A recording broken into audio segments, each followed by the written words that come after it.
Who's happy to do revision, Peter? Slipping back. Uh, Slipping back. Slipping back. Slipping back.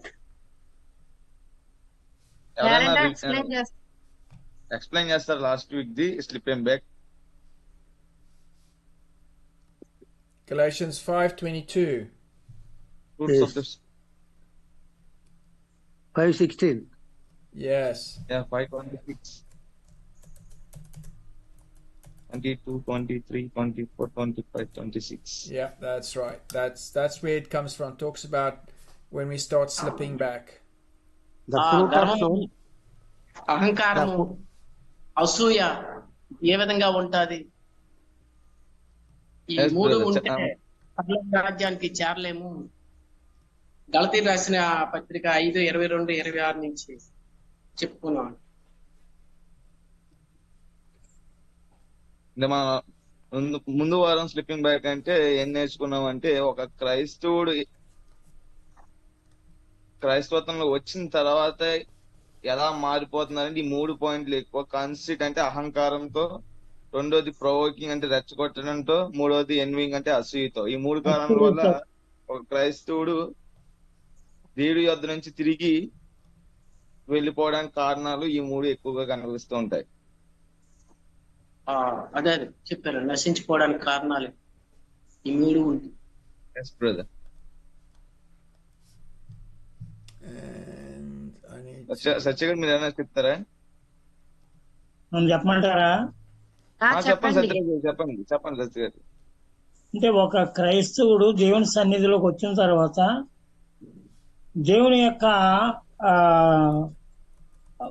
దేవునిలో ఉండేటువంటి ఫలాలు, ఆత్మ ఫలాలు అనేటువంటివి ఆ వ్యక్తికి ఉండాలండి.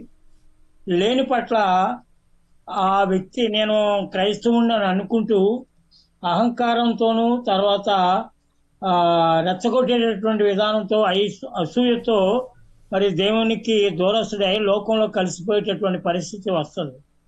అయితే గలతీలు రాసిన పత్రిక 5:22 ప్రకారంగా మరి ప్రేమ, సంతోషము, సమాధానము, దీర్ఘశాంతము, దయాళత్వము, మంచితనము, విశ్వాసము, సాత్వికము, ఆశానిగ్రహము, ఈ విధమైనటువంటి ఆత్మీయ ఫలాలు ఆ వ్యక్తిలో కనబడాలి.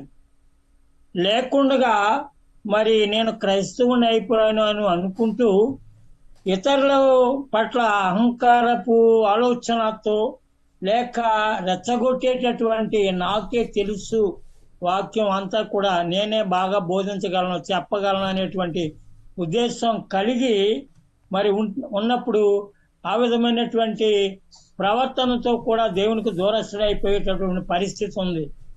అలాగే అసూయ అంటే ఇతరులకు ఈ విధమైనటువంటి పొజిషన్ ఉంది, పరిస్థితి ఉంది, నాకు లేదు, లేకపోతే నేను ఈ విధమైనటువంటి పొజిషన్ లో ఉన్నాను, అతనికి లేదు అనేటువంటి అసూయ అనేటువంటిది ఎప్పుడైతే ఉందో అది దేవుని యొక్క చిత్తానికి, లేక దేవుని సన్నిధిలో ఉండేటువంటి ఆత్మీయ ఫలాలకు విరోధస్తుడై లోకంలో కలిసిపోయేటటువంటి పరిస్థితి ఉంది. కాబట్టి అపోస్తలుడైన పౌలు గారు గలతీ సంఘాన్ని ఉచ్చరిస్తూ ఆ విధమైనటువంటి ఆత్మీయ ఫలాల గురించి మరి బోధించారు. అవి పోయిన వారం మరి సార్ కూడా చక్కగా మనకి వివరించారు. అందుని బట్టి వందనాలండి.